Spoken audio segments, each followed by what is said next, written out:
Mutton சுக்கா செய்யலாம். அடுப்பில் கடாயை வச்சு எண்ணெயை ஊற்றி வெங்காயம் போட்டுக்கோங்க. சின்ன வெங்காயம் கட் பண்ணியிருக்கேன்.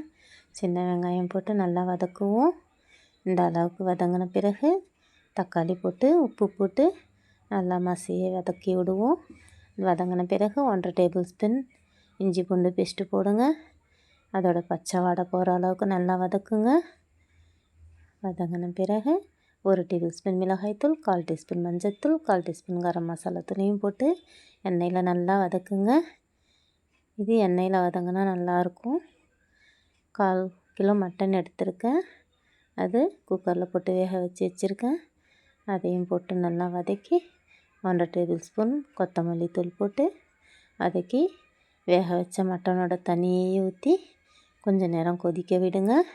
மசாலாவோட பச்சை வாடெல்லாம் போகிற அளவுக்கு கொதித்த பிறகு 3 டேபிள் ஸ்பூன் பெப்பர் பவுடர் போடுங்க. பெப்பர் தான் இதுக்கு தூக்கலாக போடணும். இது நல்லா பெப்பரை போட்டு புதினா மல்லி போட்டு நல்லா வதக்குங்க. பாருங்கள் அளவுக்கு எண்ணெய் பிரிஞ்சு வந்திருக்குன்னு. இது ரெடி ஆகிடுச்சு. அவ்வளோதான். சப்பாத்திக்கு தொட்டுக்கிட்டால் நல்லாயிருக்கும். பாருங்கள். இந்த வீடியோ பிடிச்சிருந்தால் லைக் பண்ணுங்கள், ஷேர் பண்ணுங்கள்.